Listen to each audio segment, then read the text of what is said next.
اللہ نے فجر میں جاگنے کا حکم کیوں دیا؟ سائنسدانوں کی یہ باتیں آپ کو ہلا کر رکھ دیں گی۔ سائنسدانوں نے فجر کی نماز کے وقت پر ریسرچ کی کہ اس وقت جاگنے سے کیا ہوتا ہے، تو تحقیق میں جو معلوم ہوا سن کر آپ کبھی فجر کی نماز نہیں چھوڑیں گے۔ اور حضور صلی اللہ علیہ وسلم نے کیوں فرمایا تھا، بسم اللہ الرحمن الرحیم، ایک حیرت انگیز اور سبق آموز واقعہ۔ ابن عقیل رحمۃ اللہ علیہ اپنا واقعہ لکھتے ہیں کہ میں بہت ہی زیادہ غریب آدمی تھا۔ ایک مرتبہ میں نے طواف کرتے ہوئے ایک ہار دیکھا جو بڑا قیمتی تھا۔ میں نے وہ ہار اٹھا لیا۔ میرا نفس چاہتا تھا کہ میں اسے چھپا لوں، لیکن میرا دل کہتا تھا ہرگز نہیں، یہ چوری ہے، بلکہ دیانتداری کا تقاضا یہ ہے کہ جس کا یہ ہار ہے اسے میں واپس کر دوں۔ چنانچہ میں نے مطواف میں کھڑے ہو کر اعلان کر دیا کہ اگر کسی کا ہار گم ہوا ہو تو آ کر مجھ سے لے لے۔ کہتے ہیں کہ ایک نابینا آدمی آیا اور آ کر کہنے لگا کہ یہ ہار میرا ہے اور میرے تھیلے سے گرا ہے۔ میرے نفس نے مجھے اور بھی ملامت کی کہ ہار تو تھا بھی نابینا کا، اس کا کسی کو کیا پتا چلتا، چھپانے کا اچھا موقع تھا، مگر میں نے وہ ہار اسے دے دیا۔ نابینا نے دعا دی اور چلا گیا۔ کہتے ہیں کہ میں دعائیں بھی مانگتا تھا کہ اللہ میرے لیے کوئی رزق کا بندوبست کر دے۔ اللہ کی شان دیکھیں کہ میں وہاں سے ہلا آ گیا۔ یہ ایک بستی کا نام ہے۔ وہاں کی ایک مسجد میں گیا تو پتہ چلا کہ چند دن پہلے امام صاحب فوت ہو گئے تھے۔ لوگوں نے مجھے کہا کہ نماز پڑھا دو۔ جب میں نے نماز پڑھائی تو انہیں میرا نماز پڑھانا اچھا لگا۔ وہ کہنے لگے تم یہاں امام کیوں نہیں بن جاتے؟ میں نے کہا بہت اچھا۔ میں نے وہاں امامت کے فرائض سر انجام دینے شروع کر دیے۔ تھوڑے دنوں کے بعد پتہ چلا کہ جو امام صاحب پہلے فوت ہوئے تھے ان کی ایک جوان سال بیٹی ہے۔ وہ وصیت کر گئے تھے کہ کسی نیک بندے سے اس کا نکاح کر دینا۔ مقتدی لوگوں نے مجھ سے کہا جی اگر آپ چاہیں تو ہم اس یتیم بچی کا آپ سے نکاح کر دیتے ہیں۔ میں نے کہا جی بہت اچھا۔ چنانچہ انہوں نے اس کے ساتھ میرا نکاح کر دیا اور شادی کے کچھ عرصہ بعد میں نے اپنی بیوی کو دیکھا کہ اس کے گلے میں وہی ہار تھا جو میں نے طواف کے دوران ایک نابینا آدمی کو لوٹایا تھا۔ اسے دیکھ کر میں حیران رہ گیا۔ میں نے پوچھا یہ ہار کس کا ہے؟ اس نے کہا یہ میرے ابو نے مجھے دیا تھا۔ میں نے کہا آپ کے ابو کون تھے؟ اس نے کہا وہ عالم تھے، اس مسجد میں امام تھے اور نابینا تھے۔ تب مجھے پتا چلا کہ اس کے ابو وہی تھے جن کو میں نے وہ ہار واپس کیا تھا۔ میں نے اس کو بتایا کہ یہ ہار تو میں نے ان کو اٹھا کر دیا تھا۔ وہ کہنے لگی کہ آپ کی بھی دعا قبول ہو گئی اور میرے ابو کی بھی دعا قبول ہو گئی۔ میں نے کہا وہ کیسے؟ اس نے کہا کہ آپ کی دعا تو اس طرح قبول ہوئی کہ اللہ تعالیٰ نے آپ کو گھر بھی دیا، گھر والی بھی دی اور رزق بھی دیا، اور میرے ابو کی دعا اس طرح قبول ہوئی کہ جب وہ ہار لے کر واپس آئے تو وہ دعا مانگتے تھے کہ اے اللہ ایک امین دیانتدار شخص نے میرا ہار مجھے لوٹایا ہے، اے اللہ ایسا ہی امین شخص میری بیٹی کے لیے خامند کے طور پر عطا فرما دے۔ اللہ نے میرے باپ کی دعا بھی قبول کر لی اور آپ کو میرا خامند بنا دیا۔ تو مخلص بندے کا کام اللہ تعالیٰ کبھی رکنے نہیں دیتے، اٹکنے نہیں دیتے، بلکہ اس کی کشتی ہمیشہ کنارے لگا دیا کرتے ہیں۔ اللہ کے احکام کو بجا لانے اور ممنوعات سے اجتناب برتنے کا نام بندگی و عبادت ہے۔ اسلام کے نزدیک عبادت کا مفہوم نہایت وسیع ہے۔ اسلام کا مطالبہ ہے کہ انسان کی پوری زندگی عبادت سے عبارت ہو، وہ اس طرح زندگی بسر کرے کہ اس کا ہر کام عبادت میں شمار ہو، اور اس کا واحد طریقہ یہی ہے کہ وہ اللہ کے بتائے ہوئے طریقے کے مطابق زندگی گزارے، ہر بات میں حکم الہی کو پیش نظر رکھے۔ اسلام اس بڑی عبادت کے لیے انسان کو جن ذرائع سے تیار اور اس کی تربیت کرتا ہے، عرف عام میں انہیں عبادت کہا جاتا ہے، لیکن دراصل یہ تمرینات عبادت ہے۔ انہیں ارکان اسلام بھی اسی وجہ سے کہا جاتا ہے کہ اسلام کی عمارت انہی ستونوں پر قائم ہے۔ ارکان اسلام میں نماز سر فہرست اور پہلے نمبر پر ہے۔ ان تمام عبادات میں نماز کو جو اہمیت و فضیلت حاصل ہے وہ کسی بھی صاحب ایمان اہل نظر سے پوشیدہ نہیں ہے۔ نماز کی اہمیت کا اندازہ اس بات سے لگائیں کہ قرآن کریم کے ہر پیغام میں صلاۃ یعنی نماز کا لفظ حرف جلی میں موجود ہے۔ ایمان کے بعد سب سے اہم رکن جس کا مطالبہ اہل اسلام سے کیا گیا ہے وہ نماز ہی ہے۔ نماز مسلمانوں کی دینی پہچان اور امتیاز نشان ہے۔ یہی وجہ ہے قرآن و حدیث میں اس کی ادائیگی پر بہت زیادہ زور اور ترک پر وعید موجود ہے۔ بفرمان نبی صلی اللہ علیہ وسلم نماز کی دین میں وہی اہمیت ہے جو انسانی جسم میں سر کی ہے۔ مومن اور کافر کے درمیان امتیاز کرنے والی چیز نماز ہے، لہٰذا جس نے اسے چھوڑا اس نے کفر کیا۔ اس وعید سے اندازہ لگایا جا سکتا ہے کہ اسلام میں نماز کی اہمیت کیا ہے۔ جو چیز جس قدر اہم اور ضروری ہوتی ہے اس کی بجا آوری پر اجر و ثواب بھی اسی قدر ملتا ہے۔ چنانچہ نماز کا ثواب بھی اس قدر ہے کہ انسان اس کا تصور نہیں کر سکتا۔ لیکن 5 وقتہ نمازوں میں فجر کی نماز کی اہمیت و فضیلت سب سے نمایاں ہے اور اس کی ادائیگی پر اجر و ثواب بھی دیگر 4 نمازوں سے زیادہ ہے۔ اس کی وجہ یہ ہے کہ فجر کے وقت دنیا نیند کی آغوش میں محو استراحت ہوتی ہے اور خواب خرگوش کے مزے لے رہی ہوتی ہے۔ لوگوں پر غفلت اور سستی کی چادر تنی ہوتی ہے۔ ایسے میں نرم و گرم آرام دہ بستر کو چھوڑ کر اللہ کی اطاعت و محبت میں بارگاہ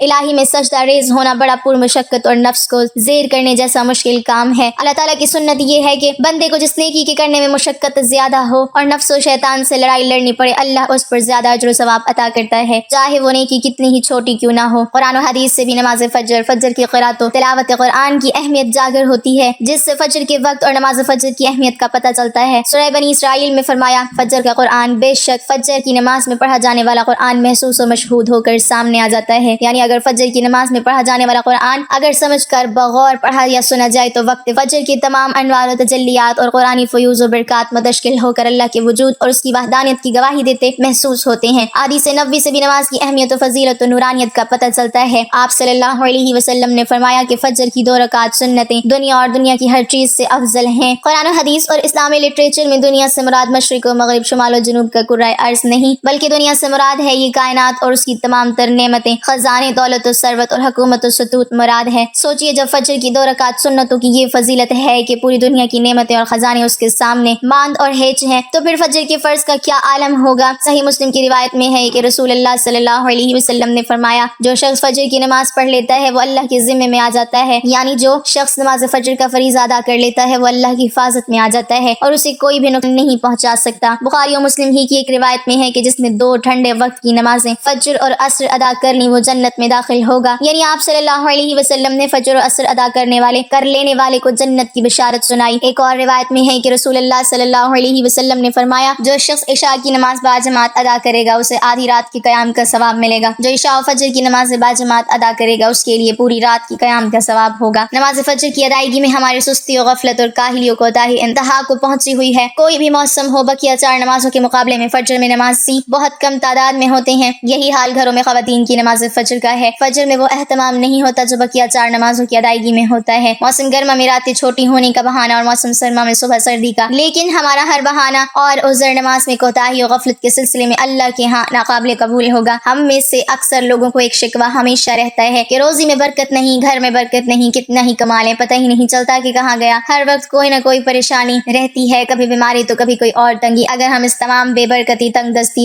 بے روزگاری اور پریشانیوں کو نماز فجر کی عدم ادائیگی کے پس منظر میں دیکھیں تو معلوم ہوگا یہ سب بے برکتی اسی سبب سے ہے کہ ہم نماز فجر کی ادائیگی میں حد درجے کوتاہی، غفلت، لاپرواہی اور سستی کا شکار ہیں۔ رسول اللہ صلی اللہ علیہ وسلم کی اس حوالے سے متعدد احادیث موجود ہیں جن میں رزق کی تقسیم و فراوانی اور برکت کو نماز فجر کی ادائیگی سے مشروط کیا گیا ہے۔ ایک فرمان نبوی صلی اللہ علیہ وسلم کا مفہوم ہے کہ رزق تقسیم کرنے والا فرشتہ ہر صبح فجر کے وقت بندوں کا رزق لے کر زمین پر اترتا ہے، لہٰذا جو دروازہ فجر کے وقت کھلا ہوتا ہے فرشتہ اس کا رزق دروازے پر رکھ کر چلا جاتا ہے، اور جو دروازہ فجر کے وقت بند ہوتا ہے فرشتہ اس کا رزق واپس لے کر چلا جاتا ہے۔ اس فرمان نبوی صلی اللہ علیہ وسلم میں فجر کے وقت دروازہ کھلا ہونے کا مطلب یہ ہے کہ جس گھر کے افراد صبح فجر کے وقت بیدار ہو کر نماز فجر ادا کرتے ہیں انہیں ان کا رزق عطا کر دیا جاتا ہے۔ دروازہ بند ہونے سے مراد یہ ہے کہ جس گھر کے رہنے والے صبح فجر کے وقت سوتے رہتے ہیں اور نماز فجر کی ادائیگی میں غفلت کوتاہی کے مرتکب ہوتے ہیں انہیں ان کے رزق سے محروم رکھا جاتا ہے۔ ہم میں سے اکثر نماز فجر خصوصاً اور دیگر نمازوں کو عموماً چھوڑ کر اپنے گھروں میں خیر و برکت کے لیے قرآن خوانی، میلاد کی محافل کے انعقاد، لوح قرآنی کے تعویذ آویزاں کرنے جیسے نیک کاموں کی طرف متوجہ ہوتے ہیں۔ اس سے تو انکار نہیں کہ بلا شبہ ان تمام کارائے خیر میں برکت کا عنصر موجود ہوتا ہے، لیکن قرآن خوانی، محفل، میلاد، لوح قرآنی کے نقش گھر میں آویزاں کرنے سے خیر و برکت کا ہونا نماز کی ادائیگی سے مشروط ہے۔ ہر خیر و برکت کے سوتے نماز سے پھوٹتے ہیں۔ اللہ کی تمام نعمتوں، برکتوں اور رزق کے دریا نماز کی ادائیگی سے ہی بہتے ہیں۔ اس کے ساتھ ہی یہ امر بھی اہم ہے کہ فجر کے علاوہ بقیہ 4 نمازوں میں بھی خیر و برکت نماز فجر کی ادائیگی ہی سے مشروط ہے، اس لیے کہ خیر و برکت کا آغاز نماز فجر کی ادائیگی ہی سے ہوتا ہے۔ یاد رکھیے نماز فجر کی کوتاہی اور غفلت اور نماز نہ پڑھنا گھر کی نحوست کی علامت کا آغاز ہے۔ رسول اللہ صلی اللہ علیہ وسلم نے ایسے مسلمان کو خبیث اور منافق قرار دیا۔ آپ صلی اللہ علیہ وسلم نے فرمایا کہ ایسے شخص کو میرا دل چاہتا ہے آگ لگا کر جلا دوں۔ ناظرین، کبھی آپ کے ذہن میں یہ سوال آیا ہے کہ اللہ نے ہمیں فجر کے وقت جاگنے کا حکم کیوں دیا ہے؟ کیا فجر کا وقت صرف نماز پڑھنے کا وقت ہوتا ہے؟ کیا اس وقت کے پیچھے ایک راز پوشیدہ ہے؟ وہ راز کیا ہے؟ اس راز کو جاننے سے پہلے ضروری ہے کہ ہم نماز کے بارے میں جانیں جو ہم پر دن میں 5 مرتبہ پڑھنا فرض کی گئی ہیں، اور یہ 5 نمازیں کس طرح فرض ہوئی اس کے پیچھے بھی ایک شاندار وجہ ہے، جس وجہ کا مظاہرہ سفر معراج میں اس وقت ہوا جب حضرت محمد صلی اللہ علیہ وسلم سے اللہ سے ملاقات کے لیے وقت کے انتہائی مختصر حصے میں 7ویں آسمان سے بھی آگے تشریف لے گئے تھے۔ اس رات اللہ تعالیٰ نے ایک خاص پس منظر میں اپنے حبیب رحمت دو عالم صلی اللہ علیہ وسلم کو آسمان پر بلایا اور اپنے خصوصی انعامات سے نوازا۔ اس مبارک سفر میں اللہ تعالیٰ نے اپنے قرب خاص سے نوازا، انبیاء کرام سے ملاقاتیں کروائی، جنت و جہنم کا مشاہدہ کروایا اور نیکیوں کے اجر و ثواب اور بروں کے انجام و عذاب کا نظارہ کروایا۔ اس عظیم سفر میں بہت سے انعامات سے نوازا گیا جن میں ایک خاص انعام امت کے لیے نماز کا تحفہ بھی ہے، اور قیامت تک کے لیے انسانوں کو اپنے معبود اور خالق سے قریب تر کرنے کا عظیم تحفہ اور عبادت یعنی نماز اسی سفر میں ادا کی گئی۔ معراج کی رات جب آپ صلی اللہ علیہ وسلم کو 50 نمازوں کا حکم دیا تو حضرت موسیٰ علیہ السلام کے کہنے پر آپ نے اللہ سے 50 نمازوں میں نرمی کی درخواست کی، اور ایسا کئی بار ہوا یہاں تک کہ اللہ نے امت محمدیہ کے لیے دن میں 5 نمازوں کا حکم دیا، جس کے بعد بھی پھر حضرت موسیٰ علیہ السلام نے آپ صلی اللہ علیہ وسلم کو 5 نمازوں میں کمی کے لیے اللہ کے پاس ایک بار پھر جانے کی صلاح دی، لیکن تب آپ صلی اللہ علیہ وسلم نے فرمایا کہ میں نے اپنے رب سے کئی مرتبہ درخواست کر کر لی ہے، یہاں تک کہ اب مجھے حیا آ گئی ہے اور اب میں راضی ہوں اور اس حکم کو ہر طرح سے تسلیم کرتا ہوں۔ ہر نماز پڑھنا ضروری ہے اور یقیناً آپ کے لیے بھی نمازوں میں سب سے زیادہ مشکل نماز فجر کی نماز ہوگی، جس میں نیند کا غلبہ اتنا ہوتا ہے کہ ایک انسان مشکل سے اٹھ پاتا ہے، لیکن دن کے اس خاص حصے میں جو راز پوشیدہ ہے اسے جب آپ جانو گے تو یقین کریں آپ فجر کی نماز کبھی نہیں چھوڑنا چاہیں گے۔ دنیا میں کئی ایسے لوگ ہیں جنہیں سلیپ ڈس آرڈر یا بے خوابی کی شکایت ہوتی ہے، جس میں وہ ساری رات سو نہیں پاتے، یعنی انہیں نیند نہ آنے کی بیماری ہوتی ہے اور پورا دن کام کاج کر کے جب رات کو بھی سو نہیں سکتے تب کئی طرح کی ذہنی اور جسمانی بیماریاں جنم لیتی ہیں، اور اس سلیپ ڈس آرڈر کا شکار آج ہر دوسرا تیسرا انسان ہو رہا ہے، جس کی بڑی وجہ اللہ کے احکامات کو پیچھے چھوڑ کر دنیا کی رنگینیوں کے پیچھے بھاگنا ہے۔ ساری رات جاگنے کے بعد فجر کے قریب کچھ دیر نیند آ جاتی ہے، لیکن وہ نیند جسم کو پرسکون نہیں کرتی ہے، جس کی وجہ سے اکثر لوگ جاگتے